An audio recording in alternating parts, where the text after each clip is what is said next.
ఇవి మొత్తంగా కలిపితే ఈ ఒక 21,065 కోట్ల రూపాయలు. అవి ఇవి కలిపితే 50,953 కోట్ల రూపాయలు కేవలం వ్యవసాయానికి రైతుల కోసం నేరుగా హార్డ్ క్యాష్. ఇది వాళ్ళ శాంక్షన్ చేసి వచ్చే సంవత్సరం ఆ సంవత్సరం రిలీజ్ చేయడం కాదు, నేరుగా క్యాష్ రిలీజ్ చేసి రైతుల కోసం చేసి. బట్ మీరేం చేయలేదు. ఇవే కాదు, పంట నష్టపరిహారం ఎకరానికి 10,000 లెక్క చెల్లించినాం. మీరు 10 ఏళ్లలో పంట ఎక్కడ నష్టపోయినా పట్టించుకోవాలి. మేము దాన్ని కూడా అంచనా వేసి ఎకరానికి 10,000 లెక్క ఇచ్చాం. మళ్ళీ పంటకి ఇన్సూరెన్స్ చేయించడం కోసం దానికి సంబంధించిన ఫైల్ కూడా తయారు చేస్తున్నాం. రైతు వేసిన పంటకు ఇన్సూరెన్స్ కట్టడానికి కూడా రైతు కాకుండా ప్రభుత్వమే కట్టేటట్టు. This is what the commitment of this government. ఈ రాష్ట్రంలో ఉన్న రైతుల పట్ల, వ్యవసాయం పట్ల ఈ రాష్ట్ర ప్రభుత్వానికి ఉన్నటువంటి నిబద్ధత, ఆ నిబద్ధత ఉన్నది కాబట్టే మీరు ఇన్ని కోట్ల రూపాయల ఆర్థిక భారం మా మీద వేసిపోయినప్పటికి కూడా మేము ఎక్కడ వెనకడుగు వేయకుండా అక్కడ ఎక్కడో పోగేసి మేము రైతుల కోసం చేస్తూ ఉన్నాం, కడతా ఉన్నాం. అట్లాగే ఇవి చేస్తూ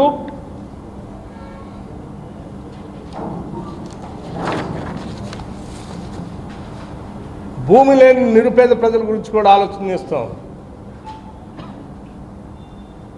ల్యాండ్లెస్ పూర్ వాళ్ళకు కూడా ల్యాండ్లెస్ పూర్కి కుటుంబానికి 12,000 రూపాయలు ఇస్తామని చెప్పాం సంవత్సరానికి. ఎందుకంటే మనం అసలు భూమి లేని వాళ్ళకు కూడా చేయాలి.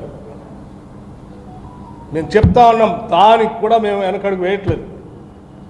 ల్యాండ్లెస్ పూర్ ఈ రాష్ట్రంలో ఉన్నటువంటి భూమి లేని నిరుపేద కుటుంబ అందరికీ ఇదే నెల డిసెంబర్ అఖిల భారత కాంగ్రెస్ కమిటీ దేశ స్వాతంత్రం కోసం ఆవిర్భించినటువంటి పార్టీ, తెల్లవాళ్ళ బ్రిటిష్ వాళ్ళ చేతుల్లో నలిగిపోతున్నటువంటి ఈ జాతికి విముక్తి కలిగించడం కోసం ఆనాడు అఖిల భారత కాంగ్రెస్ కమిటీ ఉద్భవించినటువంటి రోజు డిసెంబర్ 28, 1885. ఆ డిసెంబర్ 28, ఈ నెల 28 నాడు ఆ పార్టీ ఆవిర్భావోత్సవం రోజు పేద ప్రజల కోసం ఈ దేశం కోసం ఆలోచన చేసే పార్టీ కాబట్టి ఆ డిసెంబర్ 28 నాడు ఆ ల్యాండ్లెస్ పూర్కి కూడా మేము ప్రతి కుటుంబానికి 12,000 రూపాయలు 2 ఇన్స్టాల్మెంట్స్లో ఇస్తా అని చెప్పాము సంవత్సరానికి. మొదటి ఇన్స్టాల్మెంటు 28వ తారీఖు నాడు వేయబోతాం. అట్లాగే ఆల్రెడీ మా ముఖ్యమంత్రి గారు రేవంత్ రెడ్డి గారు మనం చెప్పేశారు, రైతు భరోసా సంబంధించి కూడా పంటను పండించడానికి రైతులకు ఇచ్చేటువంటి ప్రోత్సాహాన్ని కూడా సీరియస్గా అమలు చేయాలని ఈ రాష్ట్ర ముఖ్యమంత్రి, యావత్ మంత్రిమండలి మొత్తం కూడా చాలా స్పష్టంగా నిక్కచ్చిగా ఉంది.